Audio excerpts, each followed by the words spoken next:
Hey there. Today we're going to talk about the precise definition of a limit. So far we've figured out how to calculate a limit exactly using a limit law. And we've made some approximations using graphs and tables of values and other things like that. Well, the graphs can find it exactly for you as well under certain circumstances.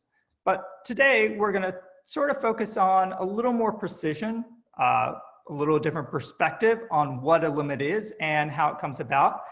And it actually justifies everything else that we've done so far. Just a little bit different viewpoint on it.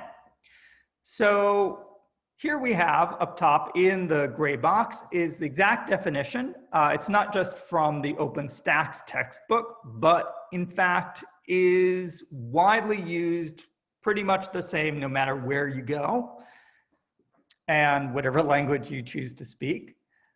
So the idea here is if we're going to say that the limit of f of x as x approaches some number a is the limit L, which is some other real number. The idea behind it, and you may want to look at the picture on the left there, is that if we don't want to be farther than a certain distance from L, let's call that epsilon, which is that funny Greek letter there, if you haven't seen it before. We don't want to be farther than that. So the green line represents the value L. The blue lines above and below are an epsilon distance away. And you notice that I can be below it, so smaller values or larger values, that doesn't matter. And that translates in sort of mathematical language to using an absolute value. So that tells me the distance from the function value to the limit can't be more than this epsilon value. Doesn't matter what you want to call it. And so one way to figure it out graphically, which is a little bit tricky to figure out, especially when it's not a whole number, is you go over to the graph and then you drop down and you have those yellow lines. And those yellow lines tell you how far away from what you're approaching. So here it says x is approaching some value a. So we can be in either direction again. So the yellow lines go and hit. And so those red positions along the x-axis tell me that I can be a distance delta away from a in either direction. And it doesn't matter which direction that you go in. Again, smaller values or larger values.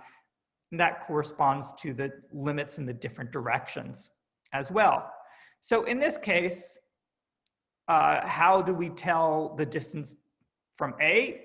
In this case, we're lucky, it's the same in both directions.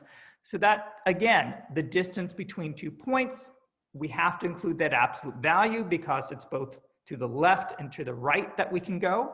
And that's what the absolute value tells me, that it's always going to stay a positive distance because distance has to be positive. You notice it doesn't include 0 because we don't care what's actually happening at the value A. And that corresponds to limits is we're only caring about what happens close to that value. We don't care what happens at that value. The picture on the right is a little bit more complicated. And why we don't really use graphs to do this is because since the function is curved, it's not the same distance from the two sides. You notice the yellow line here is a little bit beyond. So to emphasize the fact that the two directions are not the same, if we go delta below, the same distance below doesn't quite hit the upper limits, which is okay. But on the other side, it exactly hits it. So in this way, we can go and have that same sort of idea.